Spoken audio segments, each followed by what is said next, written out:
Hello, kids, and welcome to Classic Bedtime Stories with your dad. Tonight's story is going to be Dracula, which was written by Bram Stoker back in 1897. So this is a fun story. I promise it's not too scary, but if at any point you do start to feel a little scared, if it makes you uncomfortable, no problem. Feel free to switch to a different story. All right.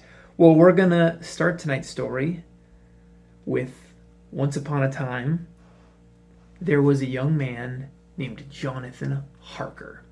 Jonathan Harker, from England, is a real estate agent, meaning he buys and sells houses for clients, usually very rich, wealthy clients who want to live in big mansions. And it just so happens that he has been called by a really rich client, but the client lives very far away. So Jonathan Harker has left his home England on his first long-distance business trip. And he's in his early 30s. You can tell he's not very experienced. He's sort of sitting in his train car, and he's made it all the way to Germany, but he's still traveling further east, up towards Eastern Europe, because he knows that his client is from a place called Transylvania, which Jonathan Harker knows is near Moldova or modern-day Romania, sort of Eastern Europe.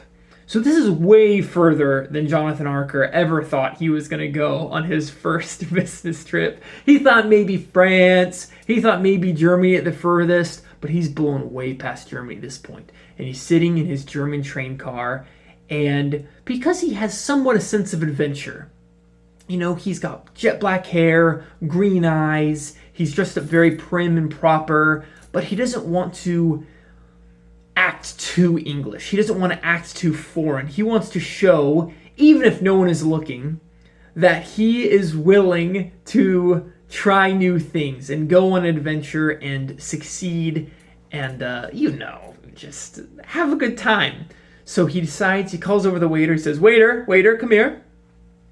And the waiter on the train says, "What can I do for you, sir?" And Jonathan Harker is sort of squinting at the menu, which is in German, which he can't read very well. And he says, with a sway of his hand, trying to be fancy, "Well, Mr. Waiter, I'm from abroad, and I would love some local German cuisine. What would you recommend?" And the waiter says, "Ho, sir," and he recommends a particularly spicy dish, because I think that the waiter knew that Jonathan Harker was from England and maybe couldn't handle it and was trying to tease him a little bit. Jonathan Harker, not knowing this, says, "Okay, that's fine," and proceeds to receive his spicy dish and has paprika all over it, and he eats some and tries his very hardest not to act like he's suffering due to the spicy food. And this is how he begins his trip, which is about to get a lot more intense, scary, and a lot newer than Jonathan Harker is ready to handle. Well, after he leaves Germany on the train, he does start to make his way towards Eastern Europe. And eventually, he gets on the borders of Romania and Moldova, very near Transylvania. And he is requested by his client to stay at a certain hotel. And we're going to call it the Golden Stop Hotel. And Jonathan Harker, by this time, he's very travel weary. It's been several days since he's left England. He gets out of a carriage. He's been on the train. He's been on several carriages. He gets out towards this Golden Stop Hotel, and the first thing he sees is this plump old lady, maybe in her, late 70s, but still kind of heavy and very generous looking and lovely and kind, bust out of the Golden Hotel doors and run over to him saying, and speaking a language that he can't seem to understand.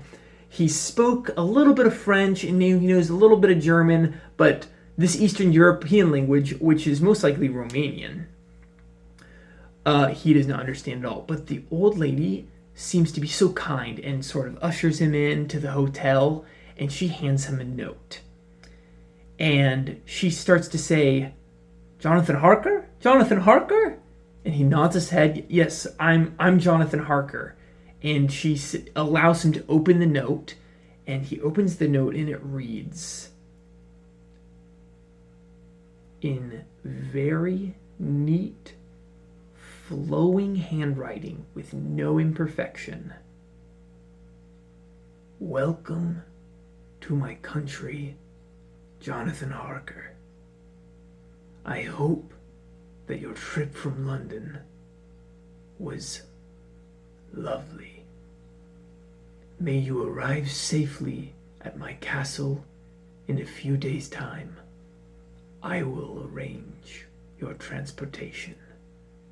I look forward deeply to your visit. Your friend, Dracula.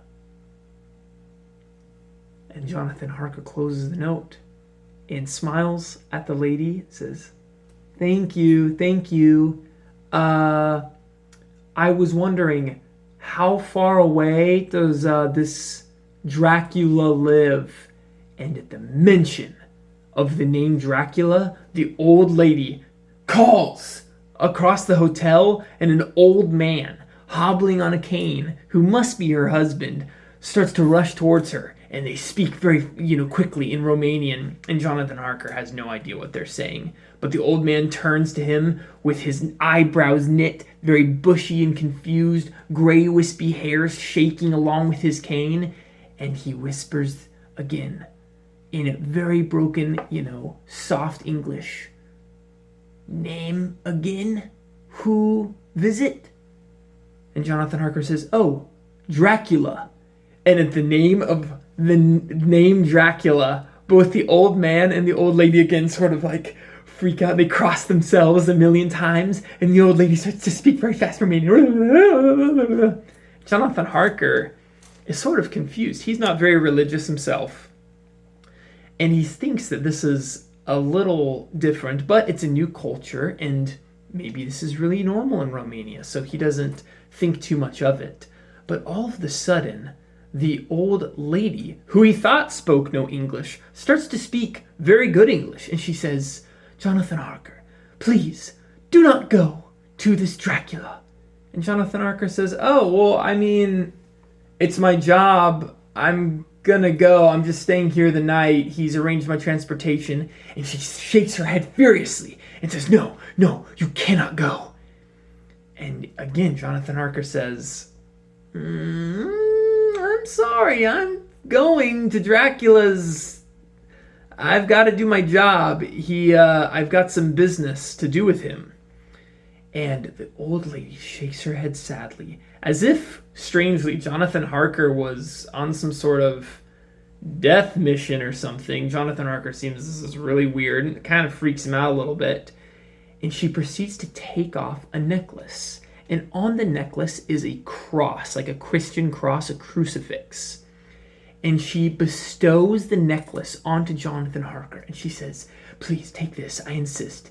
Jonathan Harker, as we know, is not very religious. So he says, I'm sorry, I can't take this. This seems to be very meaningful to you.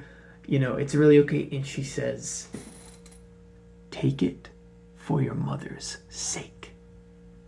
And this is a pretty intense thing to say. So Jonathan Harker says, all right, I'll take the crucifix. So he puts on the cross over his neck and proceeds to stay the night in the Golden Hotel.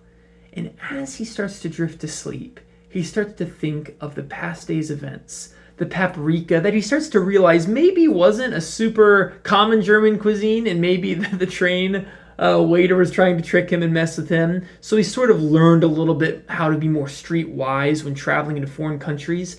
But he has also been disturbed after all his weary travel at the reaction of this old lady and this old man, seemingly even at the name of this Dracula fellow, who wrote a very nice note, seemed to be borderline scared of him. Scared of this Dracula, to the point where they gave him this, the little crucifix.